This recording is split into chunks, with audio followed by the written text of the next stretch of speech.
Chapter 2, Duty to Children. I have been shown that parents generally have not taken a proper course with their children. They have not restrained them as they should, but have left them to indulge in pride and follow their own inclinations. Anciently, parental authority was regarded. Children were then in subjection to their parents and feared and reverenced them. But in these last days, the order is reversed. Some parents are in subjection to their children. They fear to cross the will of their children and therefore yield to them. But just as long as children are under the roof of the parents, dependent upon them, they should be subject to their control. Parents should move out with decision, requiring that their views of right be followed out. Eli might have restrained his wicked sons, but he feared their displeasure. He suffered them to go on in their rebellion until they became a curse to Israel. Parents are required to restrain their children. The salvation of children depends very much upon the course pursued by the parents. In their mistaken love and fondness for their children, many parents indulge them to their hurt, nourish their pride, and put upon them trimmings and ornaments which make them vain, and lead them to think that dress makes the lady or gentleman. But a short acquaintance convinces those with whom they associate that an outside appearance is not sufficient to hide the deformity of a heart void of the Christian graces, but filled with self-love, haughtiness, and uncontrolled passions. Those who love meekness, humility, and virtue should shun such society, even if it be Sabbath-keepers' children. Their company is poisonous. Their influence leads to death. Parents realize not the destructive influence of the seed which they are sowing. It will spring up and bear fruit which will make their children despise parental authority. Even after they are of age, children are required to respect their parents and to look after their comfort. They should listen to the counsel of godly parents and not feel that because a few more years are added to their life, they have grown out of their duty to them. There is a commandment with promise to those who honor their father and their mother. In these last days, children are so noted for their disobedience and disrespect that God has especially noticed it, and it constitutes a sign that the end is near. It shows that Satan has almost complete control of the minds of the young. By many, age is no more respected. It is considered too old-fashioned to respect the aged. It dates back as far as the days of Abraham. Says God, "I know him, that he will command his children and his household after him."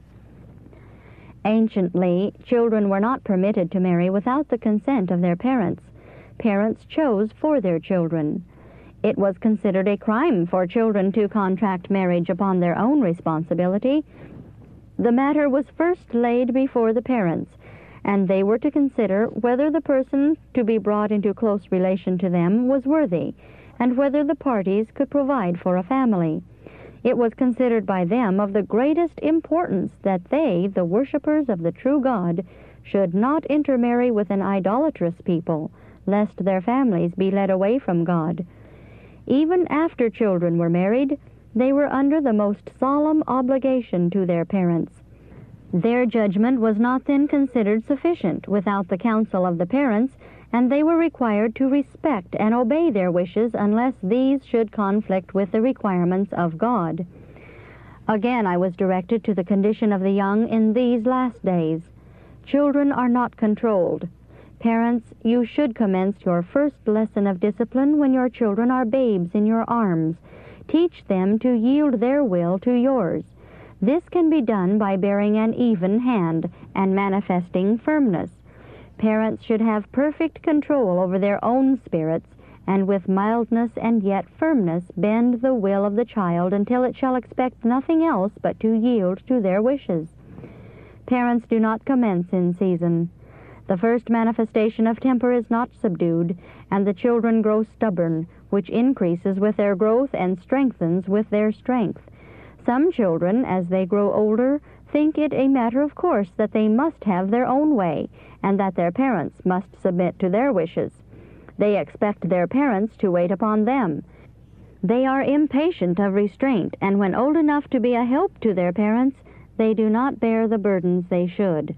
They have been released from responsibilities and grow up worthless at home and worthless abroad. They have no power of endurance. The parents have borne the burden and have suffered them to grow up in idleness without habits of order, industry, or economy. They have not been taught habits of self-denial, but have been petted and indulged, their appetites gratified, and they come up with enfeebled health. Their manners and deportment are not agreeable. They are unhappy themselves and make those around them unhappy.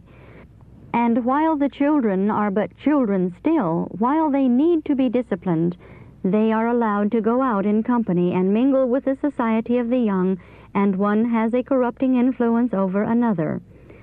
The curse of God will surely rest upon unfaithful parents.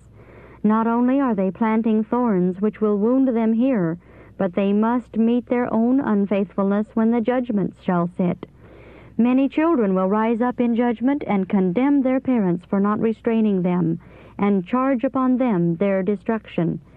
The false sympathy and blind love of parents causes them to excuse the faults of their children and pass them by without correction, and their children are lost in consequence, and the blood of their souls will rest upon the unfaithful parents.